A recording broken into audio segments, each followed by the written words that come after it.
Hey everybody, welcome to another good e-reader review video. My name is Michael. This is Peter. Today we have the Icarus 8.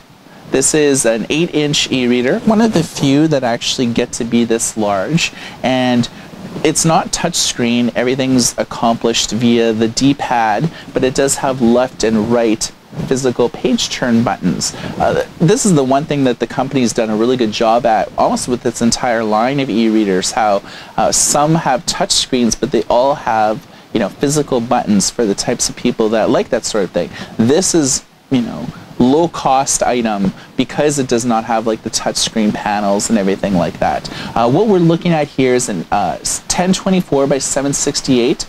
Is a 1 gigahertz processor with only 128 MB of RAM, 4 gigs of internal memory, but you could expand that via the micro SD, about 1 or 2 months of battery life depending on what you're doing, and it supports a multitude of ebook formats, music formats, and picture formats. And again, this is one of the few e-readers that actually has the ability to listen to audiobooks or music, but you do need headphones. The audio app will not work unless you have them plugged in.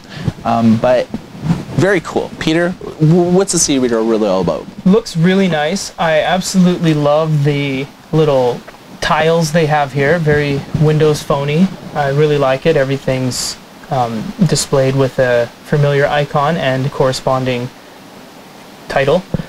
I like the physical page turn buttons on the side if you're left-handed or right-handed. We also have a couple buttons down below. It's kind of hard to see because they blend in.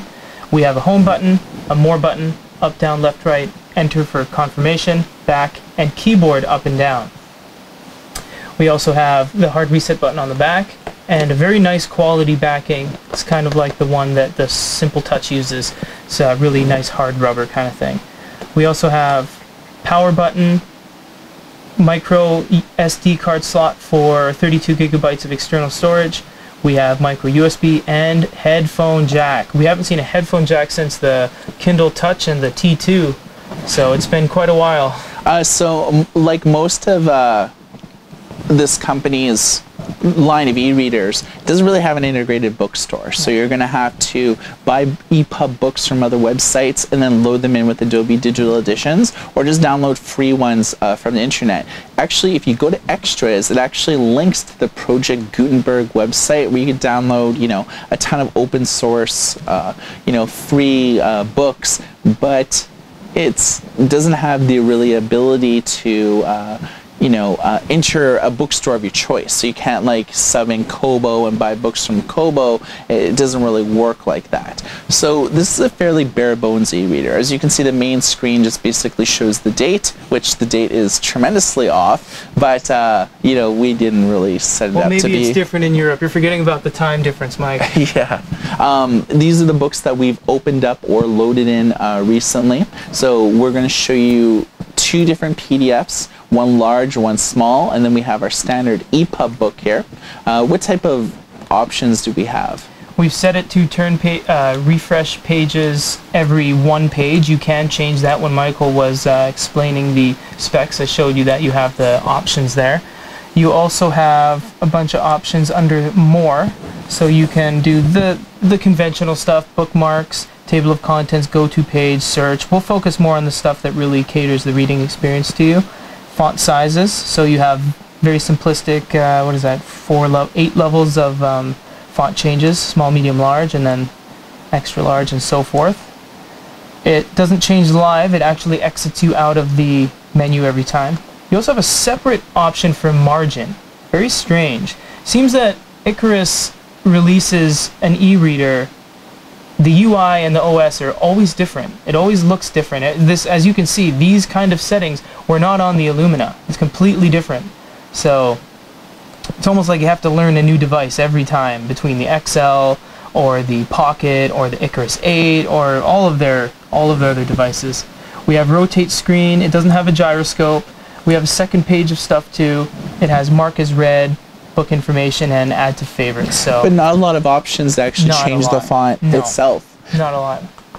when you look at, say, like the book categories, you can't really make your own categories on the e-reader, or like have like a lot of options to create your own shelves and things like that. What you have to do is actually plug it in your computer, make physical directories with like Windows Explorer, right. And add books like that.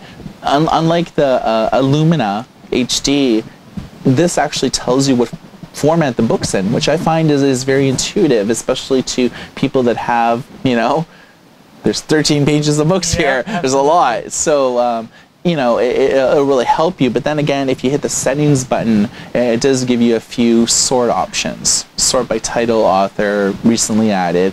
You can see we have list view, but we can actually switch to cover view and see more of the cover art. So you can see that.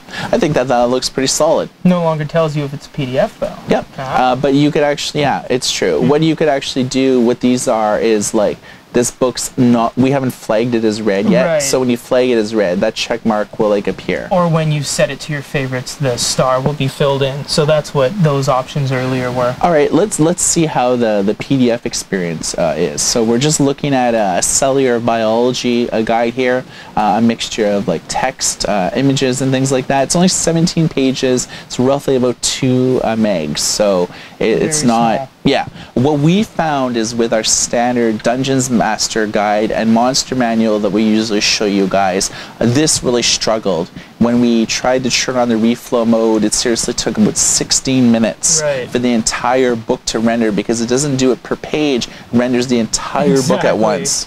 You don't have a lot of options. Once again, you have text-only reflow, which we will show you on this one because it's a much smaller PDF. So we'll go down to reflow on. And this is what you're kind of left with, so it's very unreadable. You can then go to font size. Once again, no pinching and zooming, no double tap, no touchscreen capabilities. You can then switch it to XL, and then it looks okay. Just a lot of hoops you got to jump through to get there. It's not too, it's not as intuitive as, say, the Sony, where you can just go like this and, you know, move it around and let go, and there you go. You have your perfect interaction with pinch and zoom like we all want to do on devices, but unfortunately we're left with these keys at the bottom. Yeah, so text-only reflow strips away the CSS and images, but you could actually turn the normal, you know, mode on, so you can kind of turn reflow off, but you can still change like the fonts and the font sizes rather, so you can kind of find that sweet spot depending on what type of PDF that you're looking at, because all PDFs are different, right? So in the end, this is a fairly bare bones e-reader. It's fairly inexpensive because there's really not a lot of great internals in here. You know, 128 MB RAM. It goes anywhere from $120 to $140 for an 8-inch reader, so that's not too bad. Yeah, there's not very many 8-inch e-readers like on the market, especially ones that cost as low as this does. So in the end, not the best PDF experience, but it does give you a lot more options than e-readers did a few years ago. Absolutely. Audio functionality, fairly good resolution on here. And to give you a scale, look here, this is an iPad mini 7.9-inch screen, and this is the Icarus 8. So pretty similar in size, pretty similar in screen size and all that. So it is a great screen size. I just, oh man, I can't tell you how much I wish it was touchscreen. Yeah, it would just make life so much easier. I think if it was touchscreen, it'd probably add like another $50 to like the cost. Yeah. But I mean, if you like audiobooks, this e-reader might be for you. If you're on a budget, this e-reader might be for you. And if you don't want a lot of frills and gimmicks, again, you can't take highlights, annotations, you can't look words up in the dictionary, you can't change fonts. There's really not a lot of confusing things here for you. It's a reader first, you know, and it certainly appeals to people that dig physical buttons, which is almost like a lost art in modern day e-readers. Absolutely. So we'd like to hear your comments. You can comment on this video and let us know your thoughts about this new e-reader. If you're watching this video on another website, our YouTube channel is youtube.com/goodereader. And for all the latest news, previews, interviews, and everything else, you can check out our website at goodereader.com. And for Good e-reader and a review of the new Icarus 8, my name is Michael. My name is Peter. Everybody take care.